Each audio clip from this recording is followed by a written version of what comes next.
Are you tired of all the just horrible news out there and you're searching for someone that's going to give you some good uplifting news for the day? Well, look no further. Here we are, Wonderlous News. That's right. We are the positive, uplifting show that is going to give you the daily dose of news that you're looking for. This is another episode of Wonderlous News. I'm Hoyt Christopher. Let's get right to it. All right, so our first segment is singer Jason Derulo gives waiter in Nebraska a $5,000 tip. Wow. Okay, so Jason made this one waiter in Nebraska very happy. So after the waiter's name is Jordan Schaefer. He served the singer and his family at Charleston's restaurant in Omaha, Nebraska. He was serving him, talking to him, and then he looked at the tip and was like, "Whoa, I'm surprised. This guy gave me a $5,000 tip on a $759 bill." Whoa.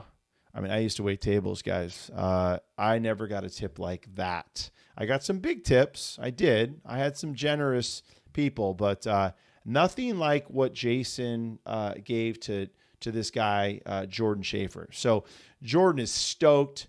He's like, I got $5,000 extra dollars. I can do some more things. I think he's going to contribute to some school thing or something like that. Who knows? But look, this isn't uncommon necessarily with a lot of celebrities and influencers, if you will. So here's a couple. Donnie Wahlberg has tipped generously on multiple occasions, apparently. Chrissy Teigen as well. Back in 2018, the YouTuber Mr. Beast gave a $10,000 tip to a waitress in Greenville, North Carolina. Generous celebrities and individuals out there. And it looks like Jordan Schaefer was one of those recipients at the restaurant when he was waiting tables. And thank you to obviously Jason Derulo, the singer, who said, "Hey, I'm going to give you a little extra paper, buddy." That's a good way to go through or end your shift, I should say, right? All right, next segment. 81-year-old man survives for almost a week in car on croissants and candy alone. Whoa. Okay, so after we've had a lot of snow, right? A lot of rain, a lot of snowstorms. So after this snowstorm, and this is in California, after this snowstorm left this 81-year-old man stranded on a desolate highway in California alone for a week. Okay, so he had apparently set off when it was good weather, and then all of a sudden the snowstorm came up and just hit him hard. He ended up getting stuck in his car for a week. He thought he could, initially he's like, I can safely, get to where I wanted before the weather began, but it took him too long, and bam, it hit him. So all he had was a light quilt and a hotel bath towel. I don't know. What are you doing with that hotel bath towel, bro? Hotel bath towel. You should have kept that there. But anyways, he had it. So maybe he was thankful he took that from the hotel. And that's all he had to keep him warm. So he had to save his battery. And so he would turn on the battery every now and then to use the heater. He'd roll down the windows to grab some snow so he could melt it and drink some water, and using the engine periodically to warm up and then turn off. But dude, a week, imagine that, a whole week. So one time he actually ended up rolling down the window and he was rolling it back up and the battery went out and the window got stuck. So that really screwed him over. Now he had part of his window open. It was still cold. He was still, pretty much in a bad spot. All he had was croissants and candy to keep him alive. Now, my daughter would think that would be amazing. If I said you had a week of just buttery croissants, maybe with chocolate, and some candy, which she likes all the candy, I think she'd be pretty happy. I don't think she'd feel great, but she'd be pretty stoked. This guy ended up having just that to survive, the snow that he was grabbing and melting to drink. Well, when the window wouldn't go all the way up because the battery finally died, there was a helicopter that was cruising around. He reached his hand up and he started waving his arm out of the car. The helicopter looked down and saw the car, and could tell it was something, and apparently someone. And lo and behold, he was saved. So thankfully, this man was saved from a bad outcome in a California snowstorm. Yeah. But what a great story, because he survived and he's living another day. Probably not going to touch those croissants and candy as often as he was before. But I bet you he's keeping that bath towel as a souvenir. All right, so now we've got our Wonderless moment of the day, brought to you by Rise by Shaman Angelina. She has an amazing Etsy store. The link is in the description of the show, so check that out. It's Rise by Shaman Angelina on Etsy. So it's Rise by Shaman Angelina.etsy.com, I think. Check it out. But we've got, for her moment of the day, is a solar farm. So a video of a solar farm with some cool music. Check it out.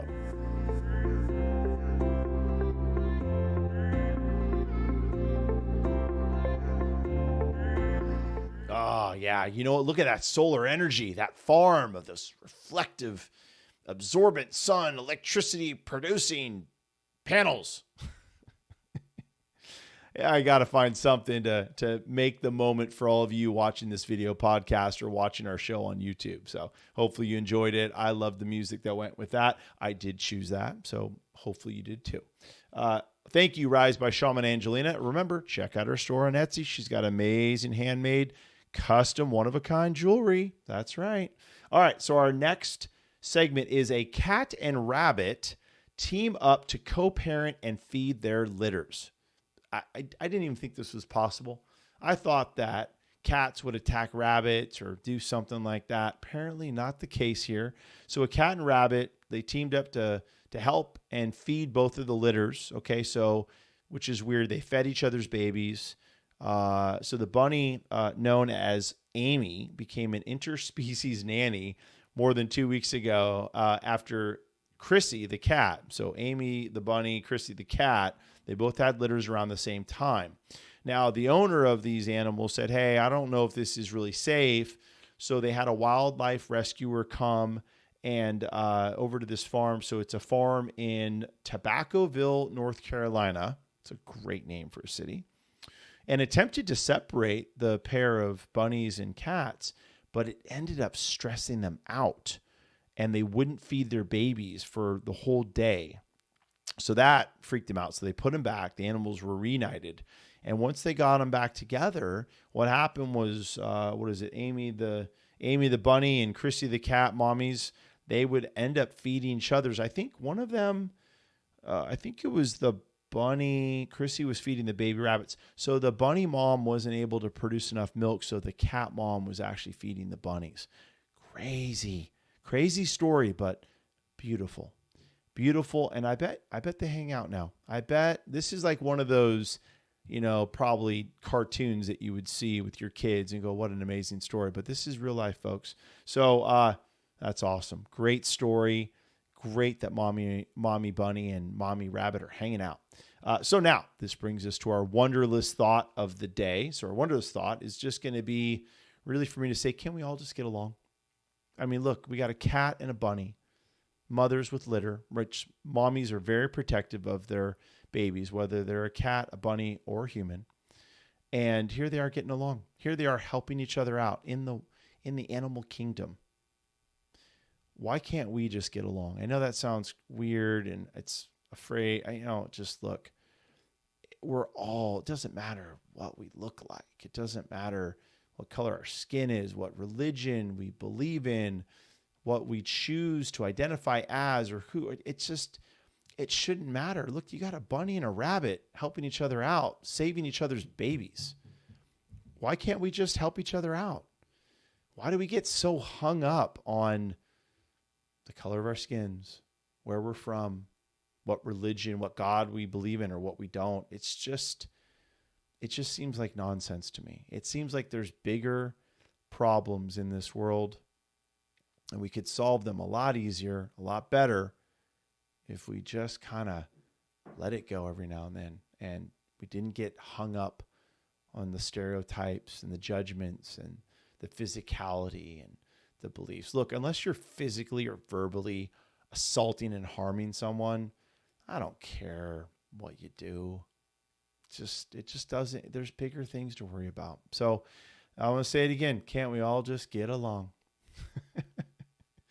All right, look, well, that brings us to, I would love to hear your feel-good, positive, uplifting story, whether it's yours or family or friends. Please email it to me, wonderlessnews@gmail.com. That's the address. Email me directly. Include pictures, name, photos, video, whatever, or don't. Just tell me what that story or that moment is, and I'll talk about it here on the show. So until then, thanks for watching and listening. I'm Hoyt Christopher. This is Wonderless News, and I will see you tomorrow.